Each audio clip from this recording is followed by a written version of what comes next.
राहु को फलित में सबसे ज़्यादा अनिश्चितताओं को दर्शाने वाला ग्रह माना जाता है। ये कुंडली के जिस भाव में होता है उस भाव से संबंधित हम जिन जिन चीज़ों को देखते हैं उन सभी के अंदर बड़े बड़े उलटफेर करता है। ये कभी इतने बड़े झटके दे सकता है कि जो असहनीय हो, तो कभी इतनी ऊंचाइयों पर पहुंचा देता है जिसके बारे में व्यक्ति ने कभी सोचा भी ना हो। ये बनते बनते कामों को बिगाड़ देता है और कभी कभी इसका उल्टा भी होता है। जो काम बिगड़े हुए होते हैं, जिनके बनने की कभी संभावना नहीं होती, ऐसे कामों को जो है बना देता है। ये राहु बहुत बड़ी विविधताएं लेकर आता है और कुंडली में इसका प्रभाव इतना ज़्यादा होता है कि हर कोई इसके बारे में जानना चाहता है कि राहु मुझे देगा तो क्या देगा। आज इसी विषय को लेकर हम आगे बढ़ेंगे और ये जानने और समझने का प्रयास करेंगे कि ये राहु व्यक्ति को जीवन में कब और कैसे ऊंचाइयों पर लेके जा सकता है। अपने बड़े बड़े सपनों को ये राहु साकार कर सकता है। आज इस राहु के बारे में हम अच्छी अच्छी बातें करेंगे, सिर्फ अच्छी बातें। परंतु आप अगर चैनल पर नए हैं या आपने चैनल को अभी तक सब्सक्राइब नहीं किया है तो आप इसे सब्सक्राइब करके बेल आइकन का बटन ज़रूर हिट कर दीजिए, क्योंकि इस चैनल पर ज्योतिष रिलेटेड वीडियो, बड़े इन्फॉर्मेटिव वीडियो मैं आपके लिए लगातार अपलोड करता हूं और आपका सब्सक्राइब करना प्रेरणा देता है अच्छा वीडियो बनाने के लिए, मेहनत के साथ वीडियो बनाने के लिए। और यदि आप में से कोई भी किसी भी समस्या पर मुझसे कंसल्टेंसी लेना चाहे तो आप नीचे दिए हुए नंबरों पर मुझे डायरेक्ट कॉल कर सकते हैं या फिर व्हाट्सएप मैसेज कर सकते हैं।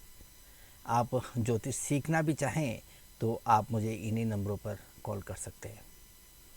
अब समझते हैं हम इस राहु को कि ये राहु हमें जीवन के अंदर कब और कैसे ऊंचाइयों को दिला सकता है, कब हमें जीवन के अंदर बड़ी बड़ी सफलताएं दिला सकता है। तो इसे हम एक उदाहरण के द्वारा समझने का प्रयास करेंगे। अब आप यहाँ इस कुंडली को देख सकते हैं। इस कुंडली के माध्यम से हम एक राहु से संबंधित राजयोग की चर्चा करने जा रहे हैं, जो व्यक्ति को जीवन में बड़ी ऊंचाइयाँ, बड़ी उपलब्धियाँ दिला सकता है। और जब हम राजयोग की बात करते हैं तो केंद्र स्थान और त्रिकोण स्थानों का महत्व बहुत बढ़ जाता है, क्योंकि यही वो स्थान होते हैं जो व्यक्ति के जीवन में बड़ी उपलब्धियाँ दिलाने के अंदर सहायता करते हैं। ये जो केंद्र स्थान होते हैं, जैसे कि आप इस कुंडली के अंदर देख पा रहे हैं, first house, fourth house, seventh house और 10th हाउस, ये जो 4 घर होते हैं इन्हें केंद्र स्थान कहा जाता है। केंद्र स्थान यानी कि शक्ति से भरे हुए स्थान, इन्हें कुंडली का पावर हाउस भी कहा जाता है। पावर हाउस यानी कि इनके अंदर अफलातून ताकत हमें देखने को मिलती है।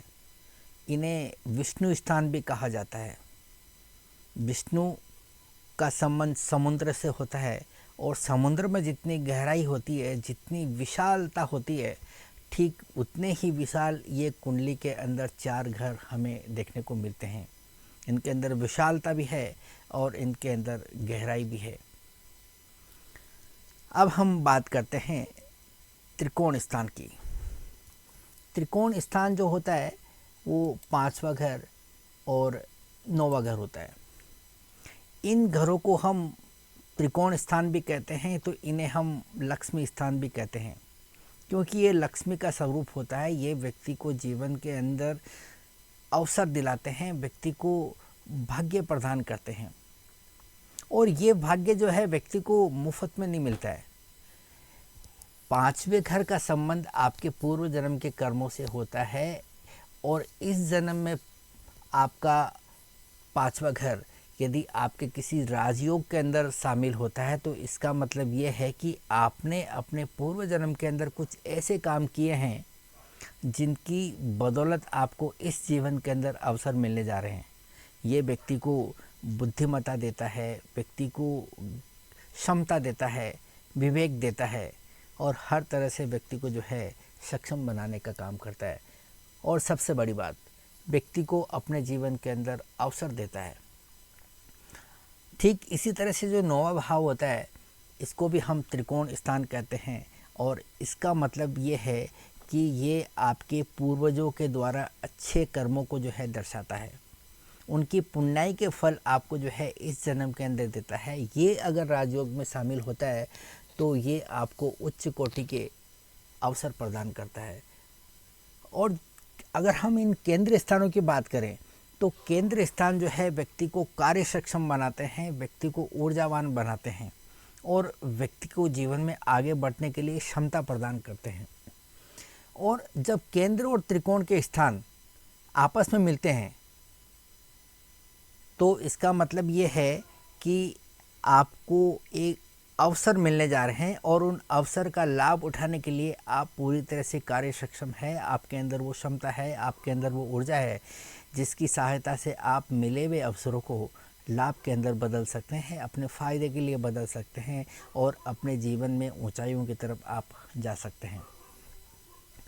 तो कहने का मतलब ये हुआ कि आपकी कुंडली के अंदर यदि राहु या तो केंद्र स्थान में है तो त्रिकोण स्थान का अधिपति राहु के साथ में होना चाहिए।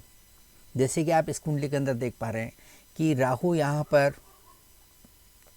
केंद्र में बैठा हुआ है, यानी कि कुंडली के 10वें घर में, और एक त्रिकोण अधिपति 5th लॉर्ड सैटर्न यहाँ पर जो है राहु के साथ में बैठा हुआ है। तो ये जो केंद्र स्थान और त्रिकोण स्थान के अधिपति आपस में मिलकर एक राजयोग की निर्मिति करते हैं। अगर यहाँ पर ये ग्रह राहु ना होकर कोई दूसरा ग्रह होता तो हम कहते कि यहाँ पर इस राजयोग की निर्मिति हो चुकी है, इस राजयोग के जो है उत्तम फल देखने को मिलेंगे।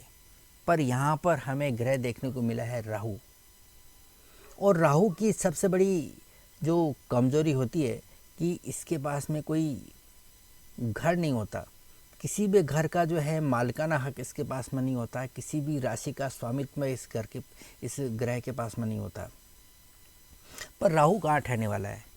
राहु उस दादा आदमी की तरह है कि भाई जहाँ हम जाएंगे वही हमारा घर होगा, जिसको हम नज़र डालेंगे वो अपना होगा। तो ये राहु की खासियत है। राहु 10th हाउस में बैठा है तो 10th हाउस को ही अपना घर मान लेता है, किसी दूसरे घर में बैठा तो उसको अपना घर मान लेता है। जैसे कि मान लीजिए कि राहु 2nd हाउस में बैठा होता तो 2nd हाउस को अपना घर मानता, और अगर ये 9th हाउस में बैठता तो 9th हाउस को अपना घर बना लेता। यानी कि जिस घर में ये राहु बैठता है उसको अपना घर बना लेता है, उस पर अपना अधिकार जमा लेता है। अगर हम यहाँ इस राहु की बात करें तो राहु यहाँ पर जो है 10वें घर के अंदर बैठा हुआ है। तो 10वें घर में बैठने का मतलब है कि इस 10वें घर के जितने भी कार्य हैं उनके अंदर इस राहु का प्रभाव निश्चित रूप से रहने वाला है। और राहु के प्रभाव का मतलब है कि बहुत बड़ी बड़ी अनिश्चितताएँ। ये राहु जिस घर में बैठता है उस घर के वातावरण को पूरी तरह से बदल के रख देता है। या तो इतने बड़े जो है झटके दे सकता है कि जीवन में बड़े बड़े उलटफेर हो सकते हैं, या फिर इतनी ऊंचाइयों तक पहुंचा देता है जिसके बारे में व्यक्ति ने कभी सोचा ना हो। तो ये राहु यहाँ 10वें घर में बैठा है। तो इस 10वें घर के राहु का हम क्या मतलब निकालें? क्या ये राहु हमें झटके देने वाला है या ये राहु हमें सफलता की बुलंदियों तक पहुंचाने वाला है? इसे समझने के लिए हमें इसके राशि अधिपति को देखना होता है कि ये राहु जिस राशि में बैठा है उसका राशि अधिपति किस स्थिति के अंदर है। तो इसके लिए सबसे बड़ा नियम है कि राशि अधिपति यदि कुंडली के अंदर शक्तिशाली हुआ, पहली बात राशि में राशि अधिपति कुंडली में शक्तिशाली हुआ और वो राहु की दृष्टि में ना होना चाहिए। अगर इन दो कंडीशन को पूरी करता है तो हम कहेंगे कि ये राहु व्यक्ति को जीवन में बड़ी सफलताएं देगा। जैसे हम इस कुंडली के अंदर देख सकते हैं, यहाँ पर 10वें घर के अंदर मिथुन राशि है और मिथुन राशि का जो अधिपति बनता है वो होता है बुध। यहाँ पर आप 10th लॉर्ड बुध की स्थिति को देख सकते हैं। बुध यहाँ पर केंद्र का अधिपति होकर एक त्रिकोण स्थान के अंदर बैठा है। अगर हम प्लेसमेंट के हिसाब से बात करें तो ये एक बहुत अच्छी स्थिति हम कह सकते हैं। और अगर हम राशि की बात करें तो बुध यहाँ पर मित्र की राशि में बैठा हुआ है। मित्र की राशि में बैठने का मतलब है कि बुध यहाँ बहुत कंफर्टेबल है। और अगर हम इस बुध का एलिमेंट देखें तो ये पृथ्वी तत्व का ग्रह है और पृथ्वी तत्व के राशि के अंदर ही बैठा हुआ है, यानी कि इसके एलिमेंट भी सिंक कर रहे हैं। तो इस हिसाब से अगर हम इसके नतीजे देखें तो ये बुध व्यक्ति को आर्थिक दृष्टि से बड़ी सफलताएं दिलाने वाला लग रहा है। अगर हम इस बुध के ऊपर एक शुभ ग्रह की दृष्टि को देखें तो जुपिटर, जो कि कुंडली का नैसर्गिक शुभ ग्रह है, अपनी दृष्टि इस बुध को दे रहा है। तो यहाँ बुध की स्थिति और भी ज़्यादा अच्छी होगी। तो अब हमें इसके अंदर क्या देखना है कि क्या ये बुध राहु की दृष्टि में आ रहा है। अगर ये बुध राहु की दृष्टि में आता है तो यहाँ पर बुध कमज़ोर हो जाता है, इस बुध के ऊपर राहु का प्रभाव आ जाता है और ये जो राजयोग है वो यहीं पर ख़त्म हो जाएगा अगर राहु की दृष्टि इस 10th लॉर्ड पे आ जाती है। क्योंकि 10th हाउस के अंदर राहु बैठकर इस 10th हाउस को पहले से ही प्रभावित कर रहा है और 10th लॉर्ड को भी प्रभावित कर दिया तो फिर 10th हाउस का जो है पूरी तरह से जो है वैल्यू ख़त्म हो जाएगी और ये राहु यहाँ पर काफ़ी नेगेटिव बनकर रिजल्ट देगा। परंतु यहाँ पर हम देख रहे हैं कि इस राहु की दृष्टि इस बुध के ऊपर नहीं आ रही है, तो इसका मतलब ये राहु शक्तिशाली है। अगर ये बुध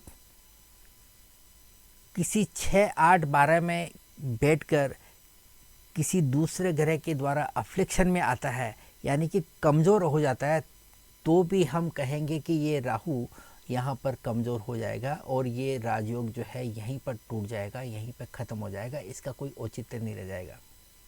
पर हम क्या देख रहे हैं कि यहाँ पर राहु का राशि अधिपति बुध है और ये काफ़ी स्ट्रॉन्ग है और ये ना तो कमज़ोर है और ना ही ये राहु की दृष्टि में है। इसका मतलब ये काफ़ी शक्तिशाली है, प्रभावशाली है। 10th लॉर्ड सक्सेसफुल है, शक्तिशाली है। इसका मतलब राहु भी शक्तिशाली हो गया, राहु भी प्रभावशाली हो गया।